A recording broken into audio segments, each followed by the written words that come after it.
சக்தி சமையலில் இன்றைக்கி நம்ம பார்க்க போகிறது ஒரு கொண்டக்கடலை வச்சு ஒரு காரக்குழம்பு தான். இது எப்படி செய்யலான்னு பார்க்கலாம் வாங்க. இப்போ ஒரு வெறும் கடாயில் மிளகு, ஜீரகம், கொத்தமல்லி, காஞ்ச மிளகா சேர்த்து எண்ணெய் சேர்க்காத நல்லா வறுத்து எடுத்துங்க. அது கூடயே நம்ம மல்லாட்டை பயிரும் சேர்த்து நம்ம நல்லா வறுந்து வரட்டும். அது வரைக்கும் அது கூட எண்ணெய் நம்ம சேர்க்க தேவையில்ல. வெறும் வானல்லே நல்லா வறுத்து எடுத்துக்கோங்க. வறுத்த பிறகு நம்ம இது கூடவே வெங்காயம், தக்காளிலாம் ஒன்று ஒன்றா சேர்த்து நம்ம எண்ணெய் சேர்த்து வதக்கிக்கலாம். டேஸ்ட்டு சூப்பராக இருக்கும். ஒரு இது நீங்கள் ட்ரை பண்ணி பாருங்கள். ட்ரை பண்ணி பார்த்துட்டு கமெண்ட் பண்ணுங்கள், சப்ஸ்கிரைப் பண்ணுங்கள், பக்கத்தில் உள்ள பெல் ஐக்கானையும் டச் பண்ணுங்கள். இப்போ நல்லா வறுத்து கருகாத அளவுக்கு நல்லா ஸ்லோவில் வச்சு நல்லா வறுத்து எடுத்துங்க. இந்த முந்திரி பருப்பும் சேர்த்து இதில் செய்யலாம். முந்திரி பருப்பை விட நீங்கள் மல்லாட்டை பயிறு போட்டு செஞ்சு பாருங்கள், செம்ம சூப்பராக இருக்கும். டேஸ்ட்டும் உங்களுக்கு ரொம்ப ரொம்ப பிடிச்சிருக்கும். இப்போ இது கூடவே வெங்காயம், தக்காளி சேர்த்து நம்ம எண்ணெய் சேர்த்து நல்லா வதக்கிங்க. வதக்கிட்டு இது கூடவே ஒரு மூடி அளவு தேங்காய் நான் திருகி வச்சுருக்கேன். அந்த தேங்காயும் சேர்த்து நம்ம இதை வதக்கி நம்ம ஆற வச்சு பேஸ்ட்டு பதத்தில் நம்ம எடுத்துக்கலாம். கூடவே நம்ம எண்ணெய் ஊற்றி வச்சு இது நல்லா வதங்கட்டும். வதங்கின பிறகு நம்ம தேங்காயை நம்ம சேர்த்துக்கலாம். பாருங்கள், சேர்த்து நல்லா அதையும் சேர்த்து ஒரு வதக்கிடுங்க. இப்போ அதே கடாயை வச்சு நம்ம எண்ணெய் சேர்த்துக்க போகிறோம். இப்போ நம்ம நல்லெண்ணெய் சேர்த்துக்கினா டேஸ்ட்டு சூப்பராக இருக்கும். நீங்கள் எந்த எண்ணெய் வேணாலும் சேர்த்துக்கலாம், நல்லெண்ணெய் சேர்த்தா டேஸ்ட்டு செம்மையாக இருக்கும். இப்போ நம்ம எண்ணெய் சேர்த்து அது கூடயே கடுகு சேர்த்துருக்கோம். கடுகு சேர்த்து நல்லா வெடிஞ்சு வரட்டும்.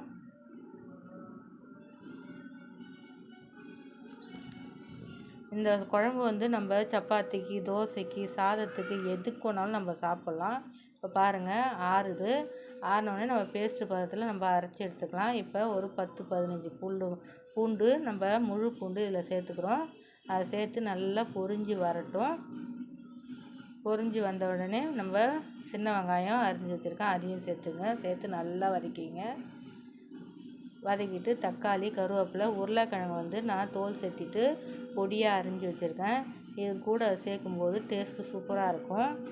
அதனால் சேர்த்து நம்ம நல்லா வதங்கி வரட்டும். பாருங்கள், நல்லா வதங்கி வந்துடுச்சு.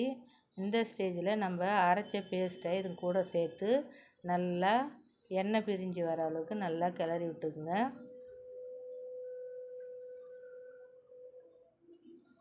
இப்போ இது கூடவே நம்ம காஞ்ச மிளகா, கொத்தமல்லி, மிளகு, ஜீரகம் எல்லாம் நம்ம சேர்க்கறதுனால நம்ம காரம் கொஞ்சம் கம்மியாகவே சேர்த்துக்கணும். புளியும் நம்ம கொஞ்சம் கம்மியாக சேர்த்துக்கணும். ஏன்னா தக்காளி பழம் நான் 3 அளவுக்கு சேர்த்துருக்கேன். இப்போ நல்லா ஊற வச்ச கொண்டக்கல்லையும் இது சேர்த்து நல்லா வதக்கிடுங்க.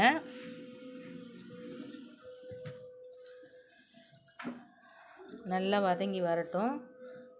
இதுக்கு இப்போ நம்ம மசாலா சேர்த்துக்கலாம். இப்போ இது கூடவே மஞ்சத்தூள், தேவையான அளவு கொஞ்சமான மிளகாய்த்தூள் சேர்த்துங்க. நான் சும்மா ஒரு 2 டீஸ்பூன் போல் சேர்த்துருக்கேன் மிளகாத்தூள். காரம் இதுக்கு அதிகமாக தேவையில்லை, ஏன்னா நம்ம மிளகும் காஞ்ச மிளகாவும் நம்ம வறுத்து அரைச்சிருக்கோம். அதனால் இதுக்கு அதிகப்படியாக காரம் சேர்க்க தேவையில்லை. இப்போ ஒரு கிளறி விட்டு புளி வந்து கொஞ்சமாக சேர்த்துங்க. புளி எவ்வளோ கம்மியாக சேர்க்குறீங்களோ அவ்வளோ டேஸ்ட் சூப்பராக இருக்கும். ஏன்னா நம்ம தக்காளி பழம் 3 போல் சேர்த்துருக்கோம். அதனால் வந்து புளியை வந்து கம்மியாக சேர்த்து நல்லா கிண்டி விட்டு உப்பு போட்டு நம்ம மூடி வச்சு கொதிக்க வச்சு இறக்குனா சூப்பரான சுவையான கொண்டக்கடலை குழம்பு ரெடி ஆகிடும். இதுக்கு தேவையான அளவு உப்பு சேர்த்துங்க. சேர்த்து நம்ம கொதிக்க விட்டு இறக்குனா சூப்பரான சுவையான கொண்டக்கடலை குழம்பு ரெடி ஆகிடும். பாருங்கள், ரெடி ஆகிடுச்சு சூப்பராக. ஒரு இது ட்ரை பண்ணி பார்த்துட்டு கமெண்ட் பண்ணுங்கள், சப்ஸ்கிரைப் பண்ணுங்கள், பக்கத்தில் உள்ள பெல் ஐக்கானையும் டச் பண்ணுங்கள். நன்றி.